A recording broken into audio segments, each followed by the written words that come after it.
जिला बिलासपुर के पंजाब के साथ लगते बॉर्डर कैंची मोड़ में पुलिस द्वारा बाहर से आ रही गाड़ियों पर पैनी नजर रखी जा रही है। पुलिस द्वारा बाहर से आ रही गाड़ियों को भलीभांति चेक करने के बाद ही प्रदेश में प्रवेश करने दिया जा रहा है। बता दें कि गत दिनों प्रदेश की शीतकालीन सत्र की धर्मशाला विधानसभा गेट पर अज्ञात असामाजिक तत्वों द्वारा खालिस्तानी झंडे और वॉल राइटिंग करने के बाद सरकार द्वारा बॉर्डरों को सील करने का निर्णय लिया गया था। कानून में आदेश दिए हैं कि जैसे जो भी बॉर्डर एरिया है वो सील किए गए हैं और जो भी गाड़ियाँ जो आ रही हैं बाहर से और कोई भी असामाजिक तत्व जो है कोई भी गलत हरकत ना करे उसके लिए जो है गाड़ी नाकों को लगाया गया और जो है गाड़ियों को चेक किया जा रहा है। स्वारघाट के अंतर्गत पड़ने वाले गारामोड़ा के पास बस सड़क के डंगे के साथ टकरा गई, जिसमें चालक बब्बू और रवि बस में फंस गए और उन्हें काफी चोटें आई। स्थानीय लोगों की सहायता से घायलों को मुश्किल से बाहर निकाला गया और नजदीकी स्वास्थ्य केंद्र पहुंचाया गया, जहां पर उनका उपचार किया गया। दिल्ली जा रही टूरिस्ट बस गारामोड़ा के पास डंगे से टकरा गई। जानकारी के अनुसार यह बस रविवार रात को गारामोड़ा से दिल्ली के लिए जा रही थी। जैसे ही रात को दिल्ली के लिए चले और गारामोड़ा के पास पहुंचे तो तेज रफ्तारी के चलते चालक बस पर से नियंत्रण खो बैठा और सड़क के साथ फोरलेन के डंगे के साथ बस जा टकराई। गनीमत यह रही कि इस बस में कोई सवारियां मौजूद नहीं थी, नहीं तो बड़ा हादसा हो सकता था। वहीं पुलिस ने चालक के खिलाफ लापरवाही से बस चलाने पर स्वारघाट थाना में मुकदमा दर्ज कर लिया है और आगामी कार्रवाई जारी है। उधर इस हादसे में 3 को चोटें आई हैं। नूरपुर के नवनियुक्त एएसपी सुरेंद्र शर्मा ने सोमवार को अपना कार्यभार संभाल लिया है। एडिशनल डीएसपी का कार्यभार देखने के बाद पदोन्नत हुए सुरेंद्र शर्मा को नूरपुर में बतौर एएसपी पहली पोस्टिंग मिली है। नूरपुर के नवनियुक्त एएसपी सुरेंद्र शर्मा ने सोमवार को अपना कार्यभार संभाला। सुरेंद्र शर्मा ने बताया कि पिछले 8 महीने से नूरपुर में एडिशनल डीएसपी के तौर पर अपनी सेवाएं दे दी है। उन्होंने कहा कि नई जिम्मेदारी के साथ कार्यक्षेत्र भी बढ़ा है। नूरपुर के साथ अनेक क्षेत्रों में कानून व्यवस्था बनाए रखना उनकी प्राथमिकता होगी। साथ ही नशे के कारोबार करने वाले लोगों पर शिकंजा कसा जाएगा। उन्होंने बताया कि अवैध खनन पर रोक, ट्रैफिक नियमों की उल्लंघना और कम्युनिटी पुलिसिंग जैसे कार्यक्रम चलते रहेंगे। सीमावर्ती इलाके होने के कारण नशे का कारोबार यहां अधिक है, लिहाजा पुलिस इसी कारोबार पर चोट करेगी और नशे का कारोबार करने वालों के खिलाफ सख्त कार्रवाई अमल में लाई जाएगी। कानून व्यवस्था को सुचारू रूप से चलाने का भरसक प्रयास किया जाएगा। अभी तक भी पिछले 8 महीने के कार्यकाल में कोई मेजर इश्यूज नहीं हुए। अगर कुछ हुए हैं तो जो भी कुछ ब्लाइंड मर्डर्स ये वो हुए उनको हमने ट्रेस किया है, उनको सॉल्व किया हुआ है। कोई ऐसे सीरियस इश्यूज नहीं हैं, लेकिन फिर भी हम लोग जो है सुरक्षा व्यवस्था को चाक चौबंद बनाने का भरसक प्रयास करेंगे।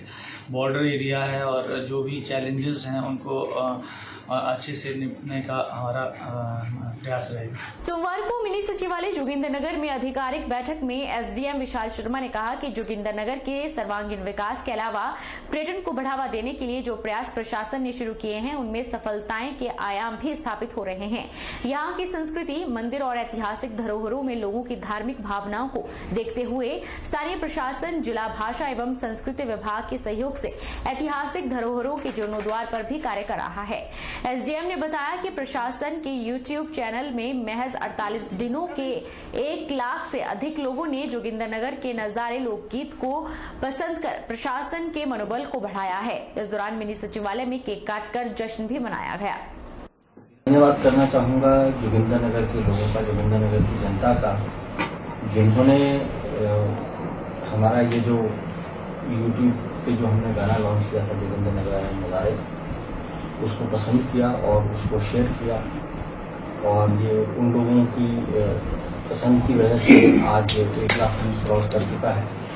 इससे जोगिंदरनगर प्रशासन को बहुत प्रोत्साहन मिला है और भविष्य में हमने ये जो यूट्यूब चैनल लॉन्च किया था, इसके पीछे हमारा जो मकसद रहा है वो ये है कि एक तो हम जोगिंदरनगर के बारे में जानकारी लोगों को दें और इस जानकारी को हम सोशल प्लेटफॉर्म पे इसलिए लाएं क्योंकि ये आगे से आगे शेयर होता है। तो जोगिंदरनगर से बाहर काफ़ी जगह मैंने सुना है कि ये गाना सुना जा रहा है। रामपुर में जिलाधीश शिमला की अध्यक्षता में लोकल एरिया डेवलपमेंट कमेटी की बैठक हुई। बैठक में रामपुर क्षेत्र की विभिन्न 9 छोटी जल विद्युत परियोजनाओं के लोकल एरिया डेवलपमेंट फंड को लेकर चर्चा हुई।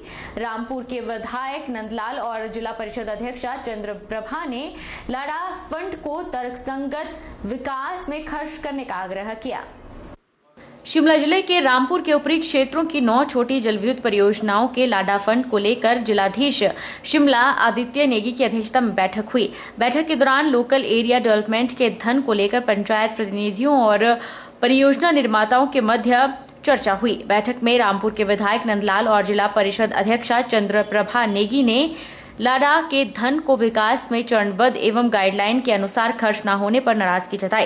बैठक में पंचायत प्रतिनिधियों ने अपने अपने क्षेत्र की परियोजना से जुड़ी समस्याएं भी रखी, जिन पर परियोजना निर्माताओं ने अपना पक्ष रखा।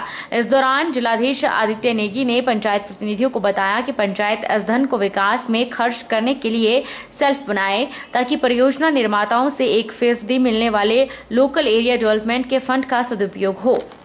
आज जो है बैठक में ये डिस्कशन हुआ था इस पॉइंट पे कि कुछ ऐसा ध्यान में लाया गया कि कुछ परियोजनाओं ने जो है अपने जो लाडा का जो शेयर था, जो 1% जो कॉस्ट का देना होता है, वो कुछ ने जो है पार्शली दिया है और कुछ ने जो है पूरी तरह से दिया। तो जिनका पार्शली जिन्होंने डिपॉजिट किया प्रतिनिधियों ने, उसको अप्रूव करना भी जो है उसके लिए भी ये बैठक आज यहाँ पे की थी। तो 9 प्रोजेक्ट्स का ऊपर यहाँ पर डिस्कशन हुआ है और उनमें जिन जिन पंचायतों के शेल्स हमारे पास आए हैं जो एज़ पर गाइडलाइंस थे, उनको आज हमने यहाँ पे अप्रूव किया है। तो इसमें आज जो है हमारे माननीय विधायक नंदलाल जी और हमारी चेयरपर्सन जिला परिषद की चंद्रप्रभा नेगी जी, ये दोनों भी यहाँ पे आज उपस्थित थे। वल्लभ महाविद्यालय में अर्थशास्त्र विभाग और आरबीआई के सौजन्य से एक सेमिनार का आयोजन किया गया। सेमिनार में आरबीआई की ओर से डॉक्टर राजीव रंजन और डॉक्टर सुनील सोरेन ने विद्यार्थियों को मौद्रिक नीति के बारे में विस्तार से जानकारी उपलब्ध करवाई। वल्लभ राजकीय महाविद्यालय मंडी में अर्थशास्त्र विभाग व आरबीआई के सौजन्य से एक सेमिनार का आयोजन किया गया। सेमिनार में आरबीआई की ओर से डॉक्टर राजीव रंजन और डॉक्टर सुनील सोरेन ने विद्यार्थियों को मौद्रिक नीति के बारे में विस्तार से जानकारी उपलब्ध करवाई। वल्लभ राजकीय महाविद्यालय के प्रोफेसर डॉक्टर जेपी सिंह ने बताया कि आरबीआई के प्रतिनिधियों के द्वारा विद्यार्थियों को मौद्रिक नीति के बारे में विस्तार से जानकारी उपलब्ध करवाई गई। वर्तमान समय में मौद्रिक नीति का देश के आर्थिक विकास में क्या महत्व है, इस विषय पर विस्तार से चर्चा की गई और विद्यार्थियों के सवालों के जवाब भी दिए गए। डॉक्टर जेपी सिंह ने बताया कि वर्तमान समय में विश्व की सभी अर्थव्यवस्थाएं बुरे दौर से गुजर रही हैं। फिर भी देश की अर्थव्यवस्था दूसरे देशों की अर्थव्यवस्थाओं से बेहतर कार्य कर रही है। विश्व के अन्य देशों की अर्थव्यवस्था की विकास दर पहले की तुलना में नेगेटिव चल रही है और देश की अर्थव्यवस्था की विकास दर 7% बनी हुई है। आरबीआई के अनुसार यह 10% तक जा सकती है। केवल चीन ही एक ऐसा देश है जिसकी आर्थिक विकास दर बेहतर चल रही है।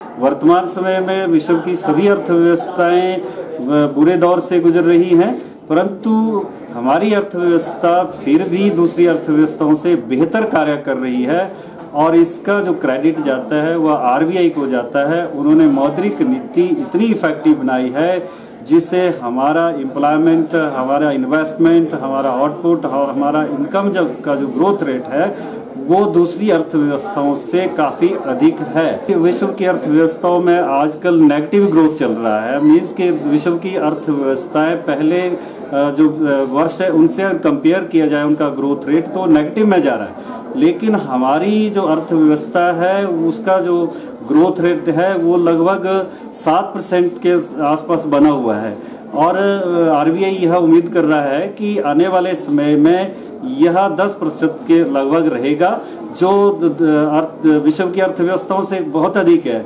केवल चीन ही एक ऐसी अर्थव्यवस्था है जिसका जो आर्थिक विकास दर है वो बेहतर है, लेकिन भारत की अर्थव्यवस्था की अपेक्षा उसका जो विकास दर है वो कम है। बहरहाल बुलेटिन में इतना ही। आप देखते रहिए HP 24/7।